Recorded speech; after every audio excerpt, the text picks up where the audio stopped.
The fundamental vision for Namūna is to support people who are transforming people's lives and bringing together a culture that hasn't yet identified itself or come together yet, but very clearly exists in the world.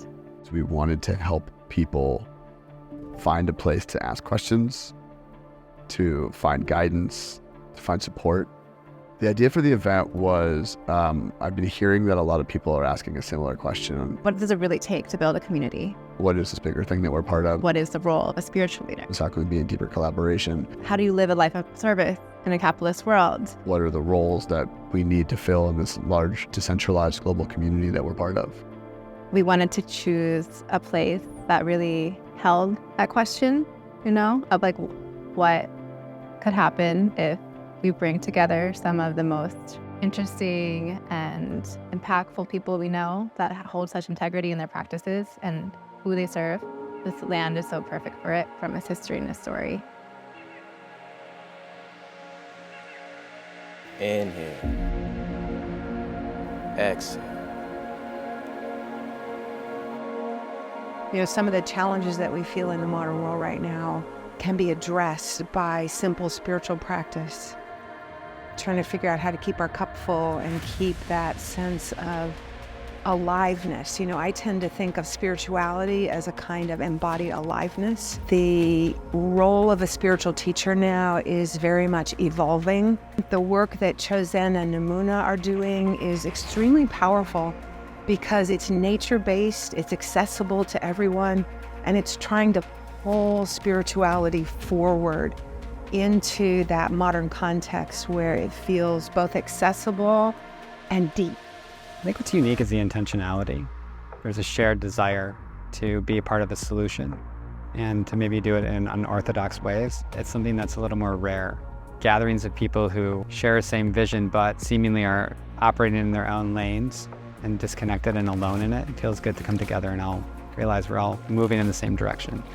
It's a blessing to have created a space that is giving room for important conversations amongst all of us in ways that we can create ways to go out into the world and be able to share tokens of wisdom, and then really knowing that there is a place here for people to use this land that we've been called to steward as a tool of co-creation. Being a leader actually requires you to be a follower, to follow either a tradition, a practice, or the energy in a particular room, and not just coming in and telling everyone what you think, what you want. So I think the role of a leader, a spiritual leader, is to follow as much as it is to lead. I think they go hand in hand. The first community leader is nature. She is the one that opens up a receptacle of music, of sounds, of breath. It's like a melody that nature is creating. It has a melody and it has a rhythm. And this is a place where we can co-create with the different environment and the different beings within this environment. This land is really a healing center because people who come here get healed, and we're healing ourselves through this process. It's much deeper than a business or a retreat center or a philosophy. And, we now say nature is the ceremony and really focus, because right now, we're so separate from nature as humans that we're creating all this ecological catastrophe.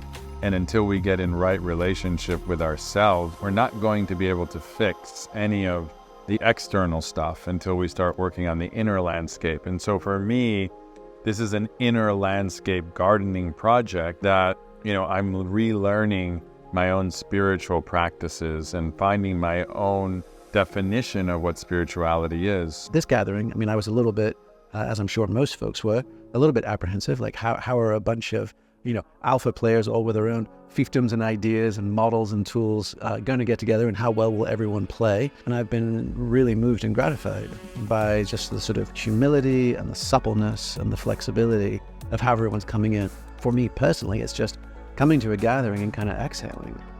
And the sense of like whatever loads we imagine we carry by ourselves, you realize are actually being carried by a lot of folks. The fact that everywhere we go, from where we've been breaking bread to the fire and the puja ceremony. Everything has a story. There's so much embedded intentionality in ChoZen because it's such a beautiful place with such history and roots.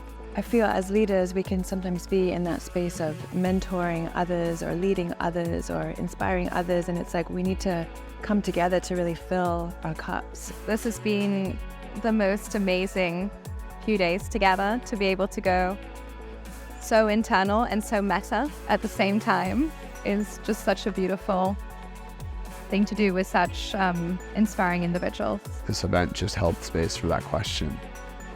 That question's asked somatically, intellectually, spiritually, over dinner tables, over laughs, over rituals, over ceremonies, all the different ways the language talks. Being able to hold a conversation in a space when you can open your heart that openly, you know, and also open your mind and ask difficult questions that are uncomfortable. That's hard to do, but I feel like we got there.